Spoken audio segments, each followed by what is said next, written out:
Alors nous sommes le mercredi 22 avril. Salut Eni, nous on se connaît bien et on se retrouve pour parler de théâtre aujourd'hui. Et bonjour Philippe Macazdar, bienvenue à vous. Bonjour.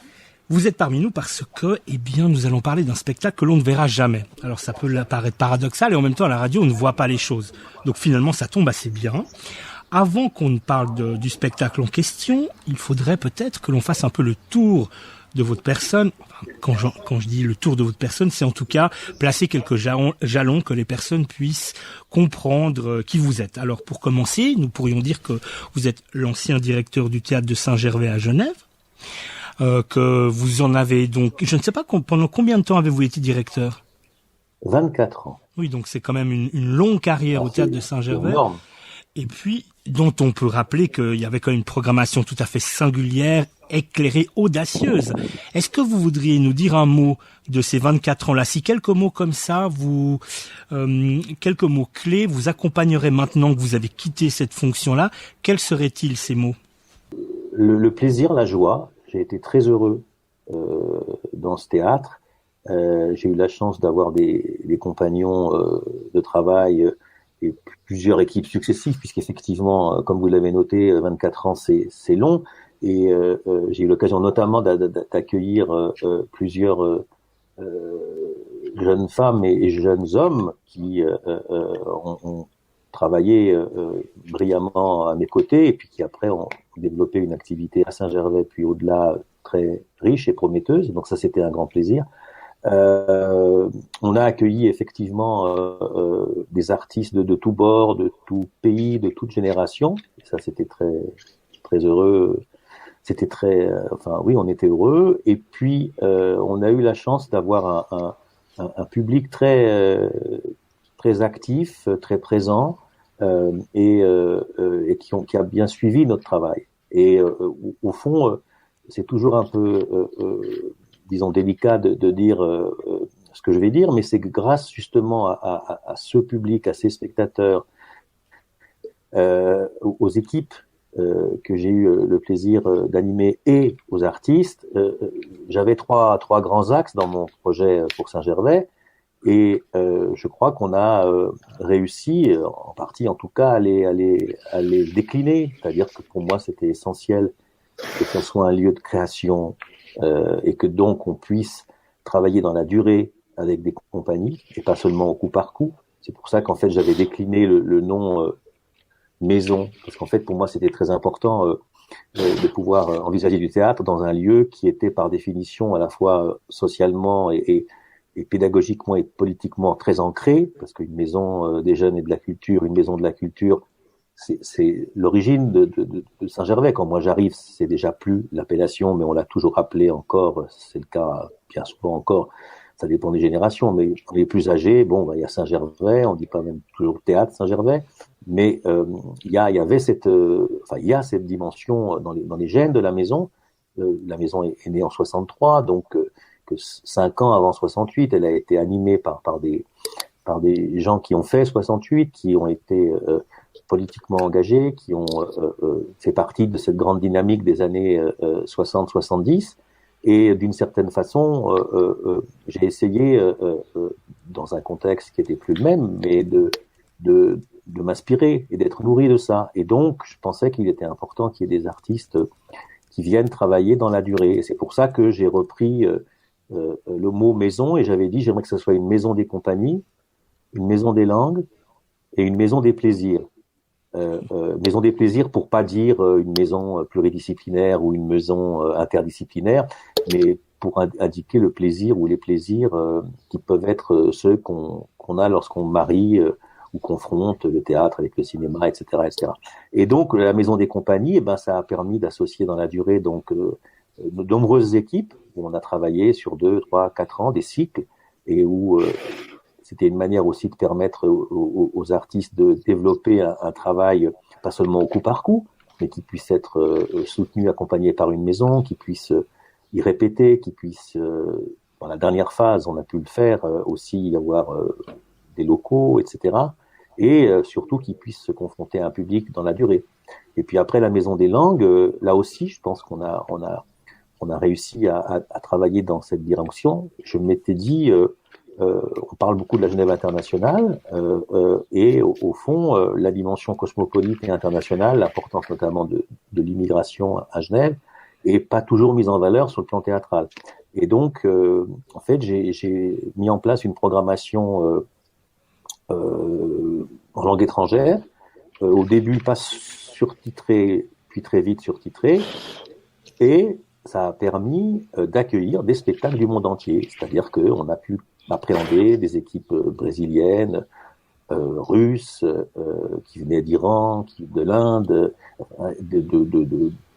d'Espagne, d'Hongrie, et que pour moi c'était très important de dire voilà, Genève c'est aussi ça, parce qu'au fond j'avais un slogan qui s'appelait, enfin qui était ici c'est ailleurs, c'est-à-dire de voir en quelle mesure finalement à Genève il y a une représentation et une présence du monde dans notre ici, et que cet ici est nourri et profondément influencé par l'ailleurs. Donc on a vraiment développé ce travail en langue étrangère, et chaque fois qu'on a pu, on l'a accompagné et amplifié par des quinzaines d'activités autour de l'histoire de ces pays, de ces langues, de leur actualité, d'autres disciplines, la musique, le cinéma. Par exemple, pour le Brésil, on avait fait une opération qui s'appelait Porto Alegre, un autre Brésil, un clin d'œil à un autre monde, une manière de montrer le Brésil sous un angle différent de celui qu'on peut connaître. Et on a vraiment, à travers les langues, travaillé la question aussi de la mémoire. Et on a développé des opérations en étant soutenu et associé au DIP. On a fait pendant une vingtaine d'années, on a eu le privilège de faire cette journée de la mémoire de l'Holocauste et des crimes contre l'humanité, et du rappel des crimes contre l'humanité. Et puis on a fait Mémoire blessée, etc., où on a là aussi l'Algérie, la Syrie, l'Égypte. Donc c'était un lieu où pour moi il n'y avait pas de raison d'opposer l'ici et l'ailleurs, d'opposer le théâtre d'ici, les jeunes compagnies, les artistes d'ici, de Suisse, à ceux d'autres pays, et au contraire que on pouvait s'enrichir, et le public de cette confrontation. Et puis juste pour terminer, effectivement, mais j'en ai déjà parlé, cette notion de l'altérité qu'on a dans le rapport aux autres, aux humains, à la société, au collectif. C'est bien aussi qu'on puisse l'avoir avec d'autres disciplines, d'autres arts, frères et sœurs. Et c'est vrai qu'on a travaillé sur des cycles de cinéma, qu'on a travaillé avec des expositions, et qui chaque fois avaient un écho à travers la dynamique d'un artiste, ou à travers son histoire et ses ramifications, qui pouvait, interroger la question de la transmission. Je suis très sensible. Si je suis ce que je suis aujourd'hui, je le dois à des personnes que j'ai décidé à un moment donné qui seraient mes guides, mes maîtres, mes maîtresses. Et donc, moi, j'essaye de mettre en valeur toutes ces questions de transmission et de formation. Et voilà, donc c'est un peu long, mais c'est pour vous dire que tout ça, si ça a pu se faire, c'est parce qu'il y a des gens qui y ont cru, à tous les niveaux, au niveau des pouvoirs publics, au niveau des fondations, et surtout, fondations diverses et variées, disons la manière dont on a essayé de monter aussi des budgets en faisant appel à d'autres sources que les seules sources publiques. Et là, le public, alors là, les spectateurs a joué un rôle déterminant, et comme on jouait, et comme notre programmation était très éclectique, on a eu la chance d'avoir des publics très différents, et que au fond, selon les spectacles, on avait, vous évoquiez Rodrigo Garcia, et ben les spectacles qui venaient voir les spectateurs qui venaient voir Rodrigo Garcia, c'était pas forcément ceux qui venaient voir les spectacles je ne sais pas moi, de Jean-Louis Rodin, un grand metteur en scène et chef de troupe français, ou d'un metteur en scène hongrois qui venait de Budapest. Et finalement, c'était pas grave, parce qu'on peut pas forcer les gens à aimer tout. Et au départ, j'étais un peu volontariste là-dessus. Puis je me suis dit, non, ce qui est important, qu'on puisse finalement, et c'est très vivant, c'est-à-dire qu'on a chaque fois des autres partenaires que sont les acteurs. Voilà. Que sont les acteurs, oui, c'est un lapsus, que sont les spectateurs. Voilà. Très bien, merci beaucoup pour ce récit. En tout cas, j'aurais voulu vous questionner encore avant que l'on ne passe au spectacle qui nous occupe aujourd'hui, qui est tiré du livre Une fille dans la jungle et qui devait avoir lieu à la Maison de Querté des Baquets, à la Traverse plus précisément, Une fille dans la jungle d'après le roman de Delphine Coulin. On en reparlera dans quelques instants. Vous avez parlé de l'ici et de l'ailleurs. Est-ce que pour vous le théâtre c'est également le hier et le demain? Selon vous, voilà, le théâtre a-t-il une fonction sociale, une fonction politique? Et si c'est le cas, laquelle? Parce que c'est vrai que vous parlez de vos 24 ans. On ne peut pas résumer 24 ans d'une carrière en quelques instants. Mais si on ne parle que de l'écrin même du théâtre de Saint-Gervais, c'est un écrin tout à fait particulier puisqu'il est multispatial également, puisqu'il n'y a pas que le théâtre. Il est associé à toute une série d'activités. C'est-à-dire que ce qui est important de savoir, c'est que, je l'ai évoqué, mais vous faites bien de revenir là-dessus, c'est que il y a une histoire de 63 à 2020 dans ce lieu qui est une histoire qui, au fond, entrecroise, témoigne de toutes les grandes questions, ça peut sembler emphatique, mais c'est bien le cas, que l'art, la culture, l'éducation se pose et à qui on pose des questions. Voilà, c'est-à-dire qu'en fait, cette maison, elle est issue au fond de l'esprit de l'après-Seconde Guerre mondiale. Donc, elle vient de ce qui s'est engagé, notamment en France, après la guerre, après les ruines, après le nazisme, après la résistance au nazisme.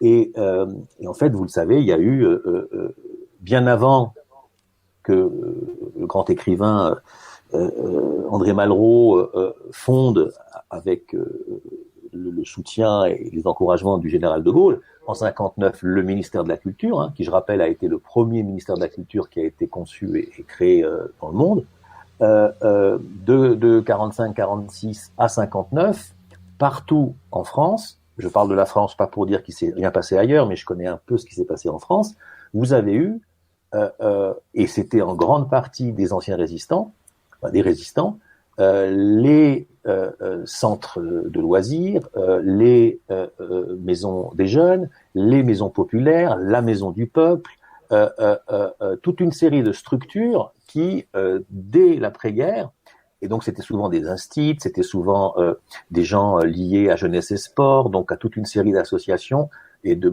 mouvements comme ça politiques, mais de manière très très basique, c'est-à-dire à travers leur action par rapport aux jeunes, leur action par rapport aux problèmes de société, par rapport à l'école, et ça a donné finalement dans les années 50 ces maisons dites de la culture, enfin dans les années 60 en particulier, qui alors effectivement étaient des lieux d'une ampleur, d'une majesté, d'un volume infiniment plus grand que Saint-Gervais, où l'enjeu était très clair, c'est-à-dire que la culture et les arts doivent être communiqués et partagés avec l'ensemble de la population, quelles que soient les origines sociales, quels que soient les sexes, quels que soient les statuts sociaux, quelles que soient les générations.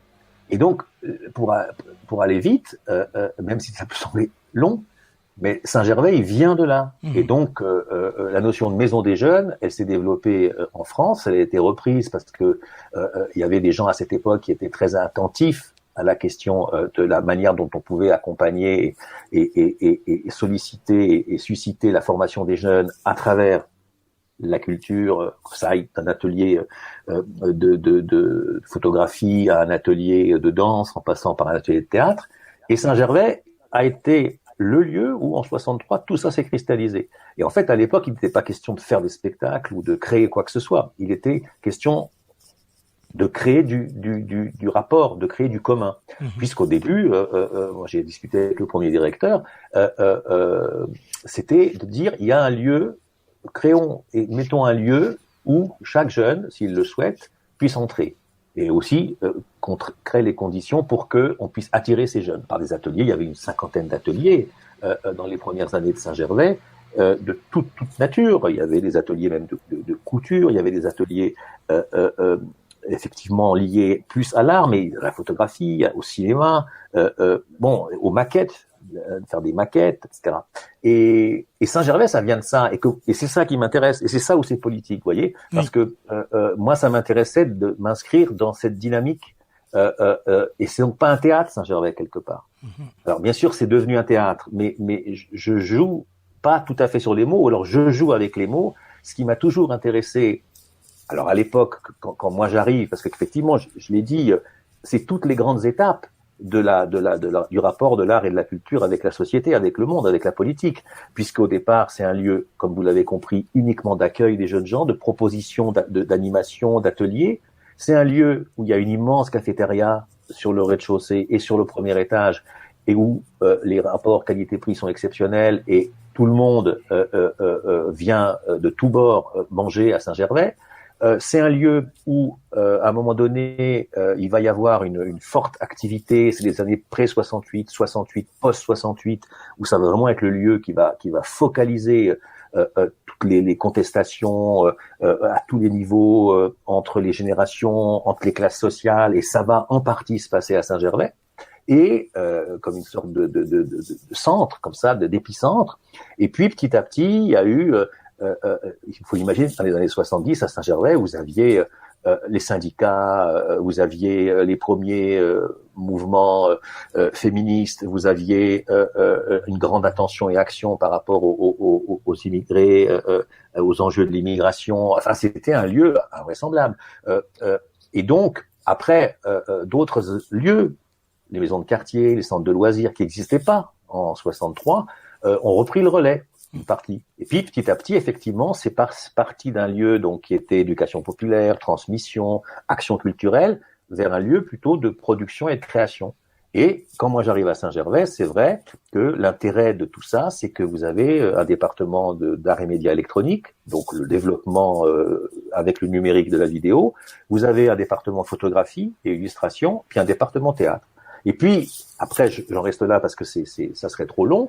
De ces années 90 aux années, disons, 2000, eh bien, pour toute une série de raisons, il y a eu une concentration sur le théâtre.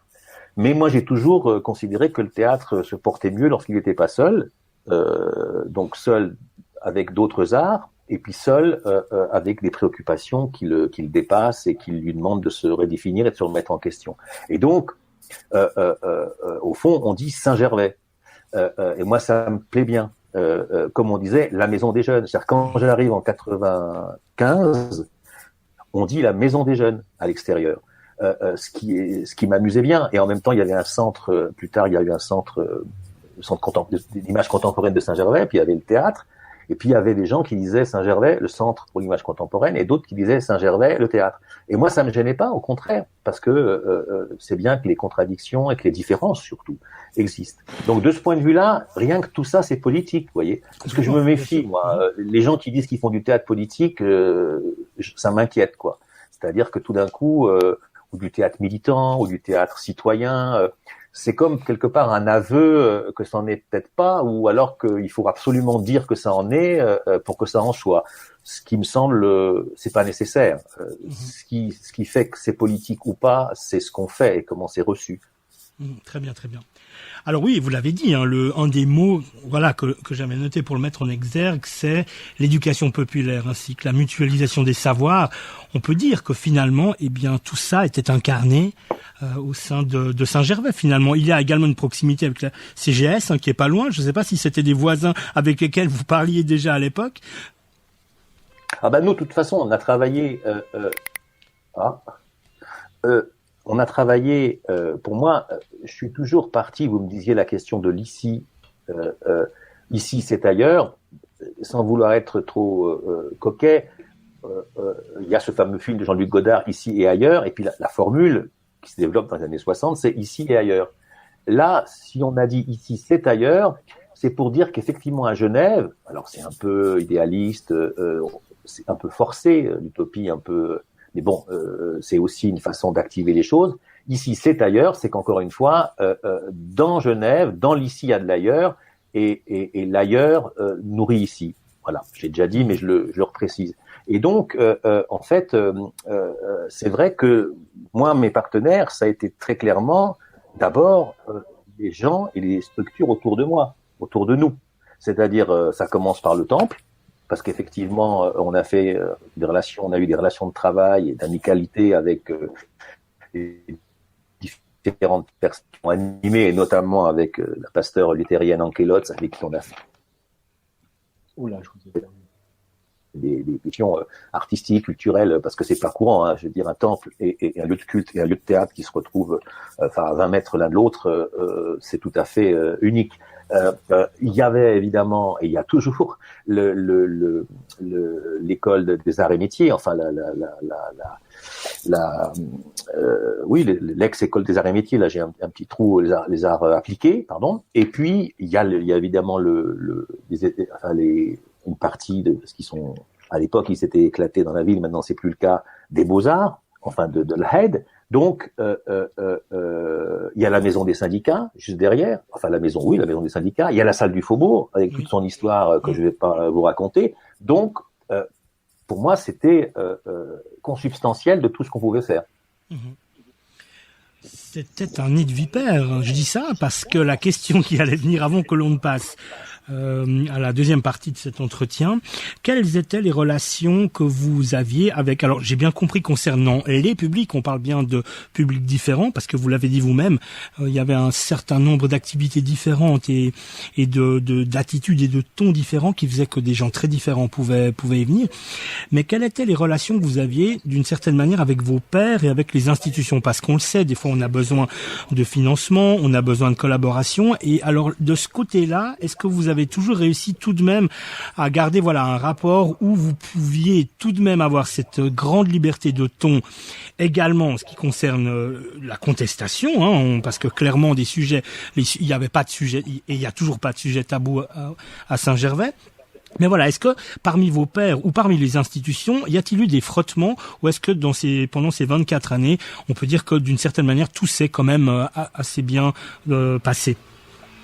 Mais vous avez dit nid de vipère, puis après vous avez développé autre chose.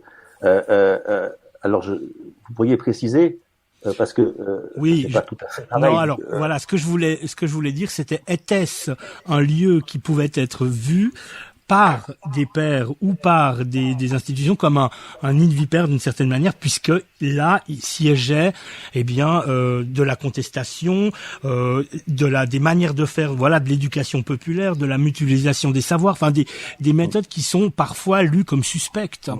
Non, mais ça, alors je comprends, mais vous pensez pas, parce que nid de vipère, c'est plutôt à l'intérieur du nid que les vipères s'entreturaient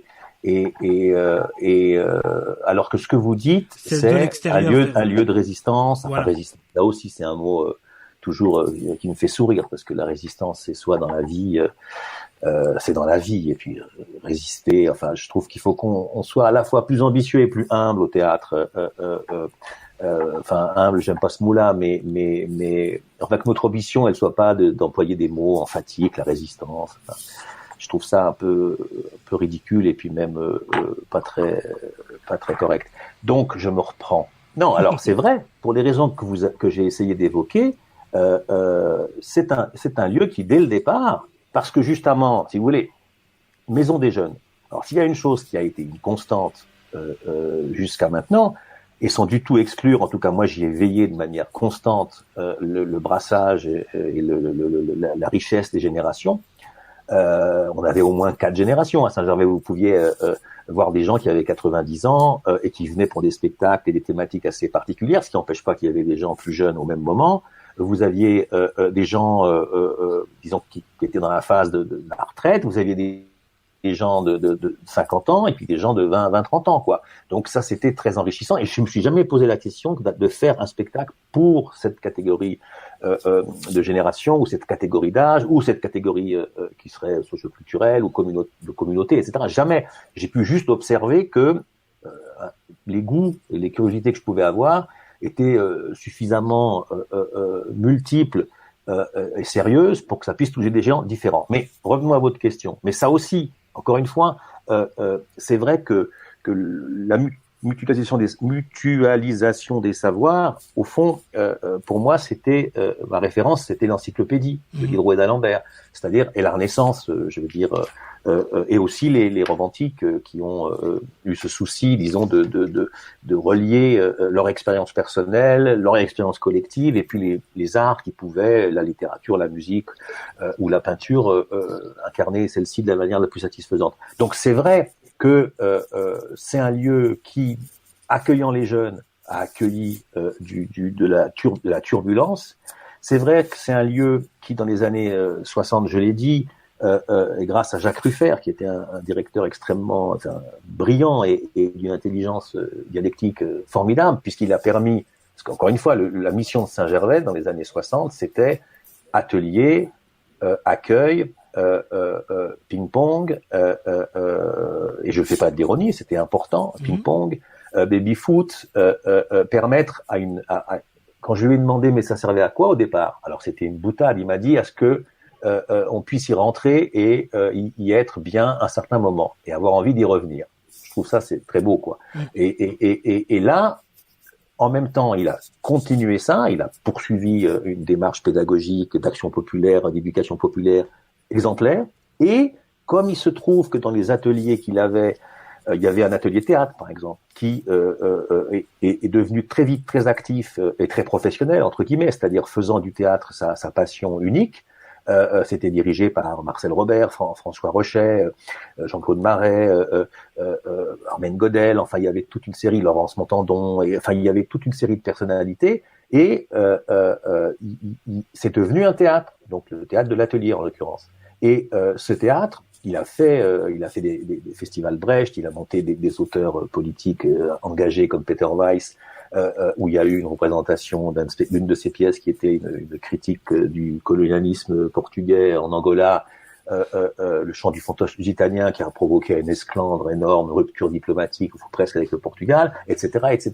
Du Brecht dans les années 60 à Saint-Gervais, c'était pas évident, même si André Chaval, le grand conseiller d'État, avait soutenu ça. Mais donc vous avez raison. Après, il y a en plus les années 70 où tout d'un coup il y a alors un choc énorme, puisqu'en gros la jeune génération, comme des gens comme Léon Menet, des gens comme Jean Perret, comme tant d'autres, ont considéré que ce lieu, Daniel Caldéron, enfin ils étaient multiples, devait être leur lieu et pas le lieu des animateurs, parce qu'au moment où finalement la maison devient vraiment un endroit dangereux, parce que d'un côté, enfin dangereux à nouveau, problématique, parce que Ruffert, il avait fait cette alliance inouïe, puisqu'encore une fois, il gardait la mission action populaire, éducative, etc. Puis dans le même temps, il a laissé se développer de la création artistique, on est dans les années 60, très très vivace, politique, qui interpelle à travers ses pièces,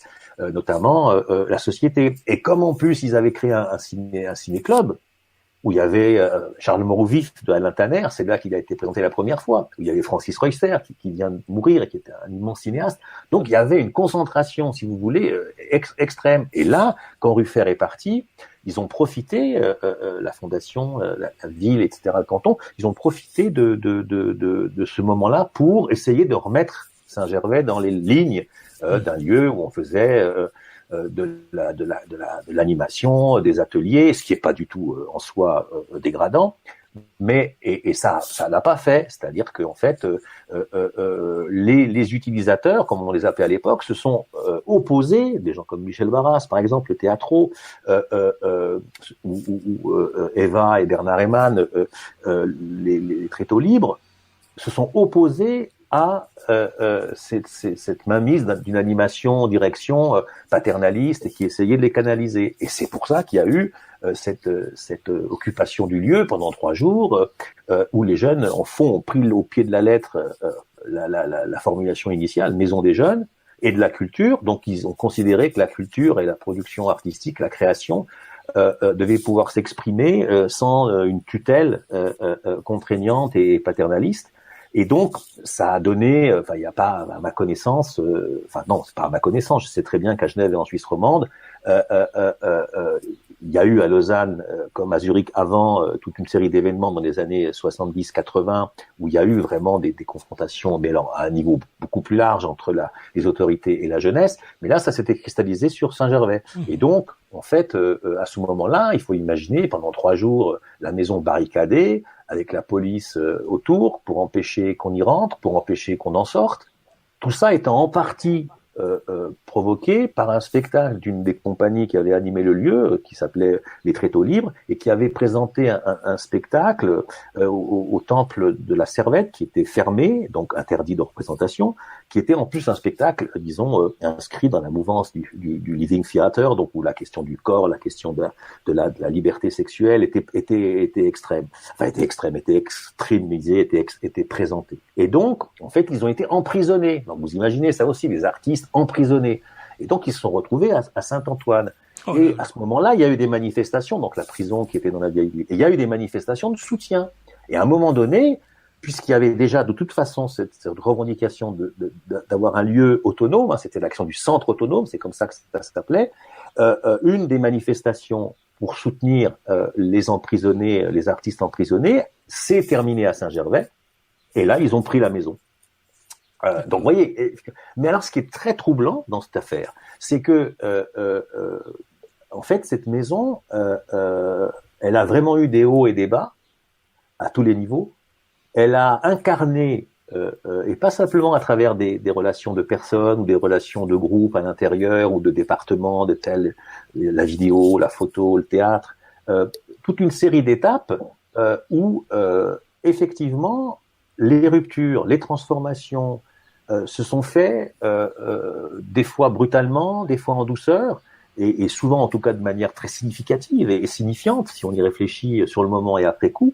Et que moi, d'une certaine manière, j'ai bénéficié de cet héritage. Enfin, je veux dire, j'ai essayé, parce que je pense que l'héritage, c'est pas quelque chose qu'on vous donne, c'est quelque chose que vous attrapez, que vous captez, que vous raptez, que vous vous appropriez. Et là, finalement, avec les gens avec qui j'ai travaillé, et c'était intéressant, j'en parlais au début, mais j'ai eu aussi le plaisir d'avoir vraiment des gens qui sont arrivés, qui avaient une trentaine d'années, même un peu moins, et qui, pour la plupart, n'avaient pas encore fait un travail dans une administration théâtrale et culturelle.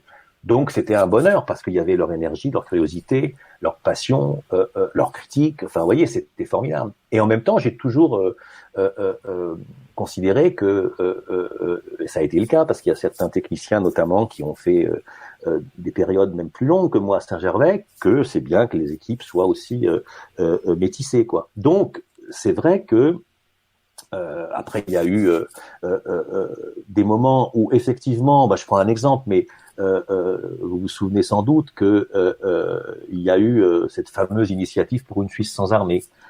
Et Max Frisch avait écrit une pièce, grand écrivain de langue allemande, que Benno Besson avait créée. Tout à fait. À Lausanne, chez Matthias Langhoff, au théâtre de Vidy, dirigé par Matthias Langhoff. Et cette pièce, elle a été présentée à Saint-Gervais.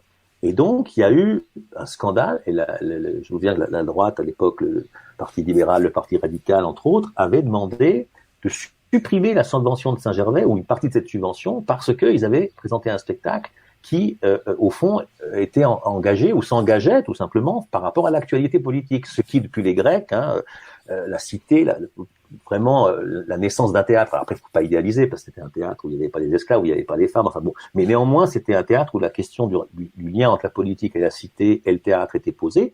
Et donc, il y a eu cette turbulence énorme, puisque il y avait cette menace qui n'était pas une menace en l'air, de supprimer de 100 ou 300 000 francs, ce qui n'est pas rien, quoi. Donc c'est vrai que c'est des choses comme ça, il y en a eu tant d'autres. J'ai donné 2 exemples, si vous voulez, l'exemple des Tréteaux Libres et donc de l'occupation de Saint-Gervais, et l'exemple que je viens de donner.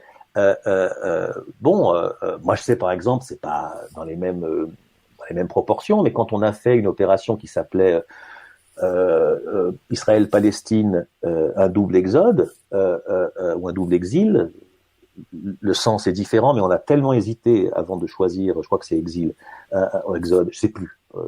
J'ai été accusé d'un côté d'être anti-palestinien et de l'autre côté d'être anti-israélien. J'ai parlé de ça ou pas? Non, alors ça pas encore. On pourrait finir parce avec ça. ça. Parce que je pense que c'est important.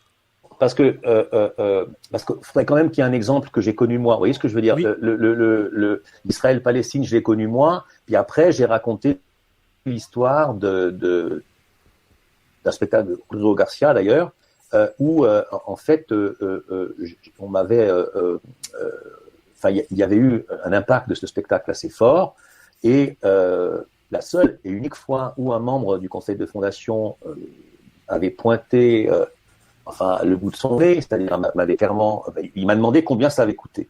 Sous-entendu, qu'est-ce que c'est ce spectacle que vous invitez, qui fait scandale, et vous l'avez payé combien? Moi, j'ai refusé de répondre, évidemment. Et là, je disais que finalement, mais là, vous m'enregistrez pas, là, quand même. Si. Non. Ah, vous voulez pas? Pour moi. Mais oui, je veux. Ouais, pour moi, on est dans la continuité, là. Pour moi, c'est tout bon, là, je veux. D'accord, c'est formidable. Ah, génial. Donc là, non. Le théâtre dans le théâtre, Pirandello. Absolument. Exactement. Donc, effectivement, j'ai rappelé qu'à l'époque du théâtre de l'Atelier, François Rochet, etc., dans les années 65, 6, 7, 8, il y a eu toute une série de spectacles, dont Le Fantoche du Italien, de Peter Weiss, qui était une pièce contre la colonisation du Portugal, de l'Angola par le Portugal. Il y a eu des pressions très fortes diplomatiques où notamment l'ambassade a menacé vraiment l'État, le gouvernement genevois, mais la Suisse en tant que telle, de rétrocession. Enfin non, excusez-moi, je perds le peu de moyens que j'ai. Bref, et donc il y a eu une incident diplomatique très fort. Après, effectivement, dans les années 80, c'était à l'époque où Jean-Pierre Bersoldt s'occupait du théâtre. Benoît Besson avait mis en scène une pièce de Max Frisch qui s'appelait Suisse sans armée, point d'interrogation, Jonas et son vétéran. Et cette pièce, donc, sans être une pièce militante, d'ailleurs c'est ça qui était intéressant, parce que la pièce progressivement nous amenait à la considération que finalement ça pouvait être intéressant de voter non ou de voter oui à la suppression. Si je dis ça, c'est qu'en fait, Max Frisch avait des doutes au départ. Il craignait que ça soit un plébiscite. Il craignait que finalement cette initiative soit balayée par le peuple et que au fond ça plébiscite l'armée. Et puis comme c'était un écrivain évidemment complètement en phase avec le mouvement social, la gauche, etc., il a suivi quand même comment ça s'est constitué, la campagne, etc., etc.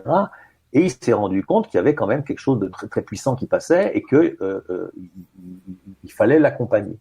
Mais il a donc pris connaissance, il est parti sur le fait du scepticisme, qui sera le personnage du grand-père, qui petit à petit, dans la pièce, il est face à un enfant, enfin un ado, son petit-fils, qui est pas forcément politisé. Donc la pièce est complexe. D'un côté, on a un grand-père sceptique, il n'est pas sûr qu'il faille faire, que cette histoire puisse aboutir à une véritable, disons, évolution positive par rapport à l'armée.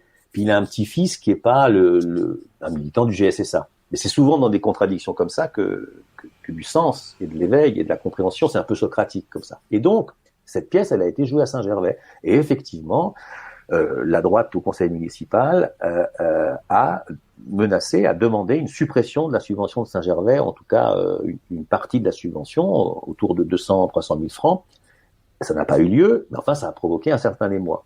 Et ce que je disais simplement, par rapport à votre question, du lieu et comment dans ce lieu il y a eu des spectacles qui ont comme ça posé un certain nombre de problèmes, c'est vrai que je me souviens d'une quinzaine israélo-palestinienne qu'on avait fait, qui était en fait appelée Israël-Palestine, un double exode, ou un double exode ou un double exil, et je sais que c'était un double exode, je crois, mais je sais qu'on a eu une grande discussion parce que j'avais créé une commission de programmation pour savoir si c'était exode ou exil, et on avait réuni des équipes qui ne se connaissaient pas, qui ne se parlaient pas, qui n'avaient pas, pour les raisons politiques qu'on connaît, qui n'avaient pas à avoir à faire, à être ensemble. Bon, et donc on avait le théâtre national de Jérusalem, le théâtre national palestinien de Jérusalem-Est, on avait le théâtre arabo-juif de Jaffa. Et on avait toute une série d'intellectuels israéliens critiques, palestiniens, jordaniens. On a eu par exemple un Palestinien qui a fait une conférence sur l'humour arabe.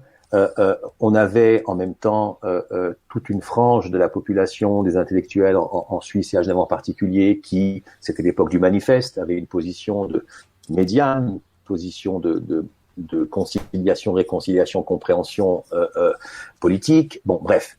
Et en fait, nous avons été attaqués des deux côtés. C'est-à-dire que d'un côté, il y avait les associations pro-palestiniennes, où il y avait des amis qui disaient que je faisais une programmation anti-palestinienne ou pro-israélienne. Et puis, au niveau de l'autre côté, il y avait notamment une officine du gouvernement israélien qui s'appelle la CICAD, qui avait lancé des attaques très fortes et occultes en plus contre ma programmation et contre ma direction, en disant que j'avais fait une programmation anti-juive, anti-israélienne, et qui reprochait que sa programmation soit pro-palestinienne. Donc, je pense que c'était à ce moment-là, on faisait bien notre boulot en faisant ça. Et quand même, la CICAD a essayé de monter très haut, puisqu'elle est allée jusqu'au conseil administratif et au conseiller administratif en charge de la culture et au conseiller d'État en charge de l'éducation et de la culture, pour qu'ils condamnent cette programmation, ce qu'ils n'ont pas fait. Et en exigeant que dorénavant, les programmations que je pourrais être amené à faire soient soumises sur la base du programme à un préalable avant d'être subventionné. Voilà, bah ça c'est effectivement, je vous ai entendu sourire, mais c'est vrai que c'est intéressant. Et ce que je disais pendant le moment où je parlais dans le vide, c'est-à-dire où j'essayais de préparer, sans le savoir, ce qu'on est en train de vivre maintenant, je disais qu'une des choses qui est quand même le plus compliqué à vivre en Occident, et notamment en Suisse, comme artiste ou comme animateur de lieux culturels, c'est l'indifférence des autorités politiques. C'est-à-dire qu'au fond, le seul problème qu'il peut y avoir, vraiment, c'est s'il y a un trou financier énorme. Vraiment, ça oui, ça va pas. Mais autrement, j'aimerais bien, c'est pas la bonne formulation, mais je pense que vous m'avez compris, mais il faut quand même que je m'explique, moins d'indifférence. Et là, effectivement, alors là, j'étais servi, parce que tout d'un coup, le travail qu'on faisait avait une certaine incidence et n'était pas comme ça, passait pas comme une lettre à la poste. Alors qu'au fond, tout ce qu'on fait en Suisse, notamment, mais aussi dans l'autre partie de l'Europe, sauf évidemment si vous êtes en Hongrie, ou si vous êtes, je prends l'exemple de la Hongrie parce on a travaillé beaucoup avec les artistes hongrois, mais nous ici, tout le monde s'en fout, quoi. Je veux dire, tant qu'on fait un travail correct, sérieux, et puis qui ne fait pas de vagues et qui disons ne pose pas de problème, bah ça va. Mais je dirais qu'on souffre presque. Encore une fois, je demande pas de la censure, je demande pas de l'interventionnisme. Au contraire, de toute façon, on se battrait contre et on réagirait et on n'accepterait pas ça.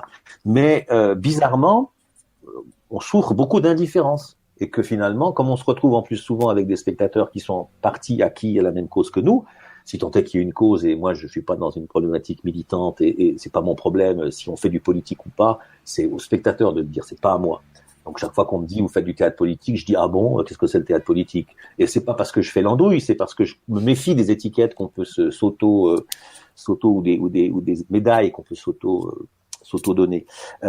Et voilà, et je donnais un autre exemple, puis je terminerai par là, qui est plus anecdotique, mais qui quand même est bien significatif, c'est quand on a accueilli Rodrigo Garcia, ce metteur en scène espagnol d'origine argentine, il y avait un spectacle où il y avait un moment, une scène comme ça, très puissante musicalement, avec James Brown, je crois que c'est, voilà, et c'est bien James Brown, hein, c'est le chanteur, où je dis des bêtises. Oui, c'est ça, James Brown. Et les acteurs, enfin un des acteurs avait 2 lapins dans la main et dans chaque main et il mettait contre son corps, il y avait quelque chose comme ça d'érotique mais qui était pas c'était pas pensé comme tel. Ce qui était pensé, c'était, même s'il y avait sans doute une part de provocation, mais comme le dit Brecht, la provocation, ce n'est rien d'autre que de remettre la réalité sur ses pieds. Bon, oui, ça va. Et que donc, il avait ces animaux contre lui. En même temps, il y avait une sono à fond. Et il y a des spectateurs qui nous ont dénoncés au service vétérinaire cantonal en disant qu'on maltraitait les animaux. Et à ce moment-là, on a eu... j'ai dû aller voir la vétérinaire cantonale qui m'a demandé de mettre la musique moins fort, d'éloigner les haut-parleurs, de faire que les lapins soient plus utilisés comme possible caresse sexuelle. Et là, bon, mine de rien, ça m'intéressait parce que je trouvais intéressant qu'il y ait quelqu'un qui connaît rien au théâtre et qui n'a même pas vu le spectacle et qui me demande de mettre le son moins fort. Je dis, enfin quelqu'un qui s'intéresse au théâtre, quoi. Enfin quelqu'un qui a un point de vue sur le théâtre. Et aussi, je me souviens la seule fois où j'ai senti qu'un membre du conseil de fondation que nous avions, qui existe toujours à Saint-Gervais, me pose la question, c'était sur le même spectacle, combien il a coûté ce spectacle? Parce qu'effectivement, c'est un spectacle qui avait fait beaucoup de bruit, qui avait beaucoup de monde, qui avait une presse très active, très dynamique, et donc, mais qui avait été très décrié en même temps. Et la personne derrière cette question, c'était en gros, qu'est-ce que vous avez mis comme argent dans ce truc qu'il fallait pas inviter? Ça a répondu. Le président de l'époque a laissé passer, enfin n'a pas insisté. Et voilà. Mais ça aussi, c'est amusant. Qu'un homme politique ou une femme politique vous dit ça a coûté combien ce spectacle, mais pas pour comprendre un équilibre budgétaire ou pour comprendre une dynamique financière, et beaucoup trop cher par rapport au scandale, en tout cas aux réactions qu'il a posées. Mais des choses comme ça, je dis pas qu'il en faudrait à tous les spectacles, mais c'est quand même intéressant parce que ça vous amène à vous reposer plein de questions. L'équipe, à l'intérieur de l'équipe, de devoir discuter, de discuter avec ce politicien ou de discuter avec cette vétérinaire qui a priori n'ont rien à faire, vétérinaire au sens de sa fonction. Voilà. Eh bien, merci beaucoup, en tout cas, pour ce récit, Philippe Macasdar. Effectivement, c'est extrêmement intéressant de voir tout ce cheminement qui a été parcouru et qui continue d'être parcouru actuellement. Absolument. À Saint-Gervais. Henny, nous sommes également en ta compagnie. Toi, tu t'occupes de la programmation de la Traverse. La Traverse, c'est également, d'une certaine manière, on pourrait dire que la Traverse est un héritage de Saint-Gervais, puisque c'est également un lieu extrêmement actif, qui accueille de la musique, du théâtre et bien d'autres choses, puisqu'il est accolé à la maison de quartier des Paquis. Alors, qu'est-ce qui t'a pris d'inviter Philippe Macasdar pour le spectacle Une fille dans la jungle, qui est donc issu du roman éponyme de Delphine Coulin, qui aurait dû avoir lieu, on le rappelle, parce qu'on en parle, parce qu'on ne pourra pas malheureusement voir pour cause de Covid-19 ce spectacle-là, mais il avait été agendé au programme de la Traverse du 17 au 29 mars 2020. C'est bien cela? C'est ça.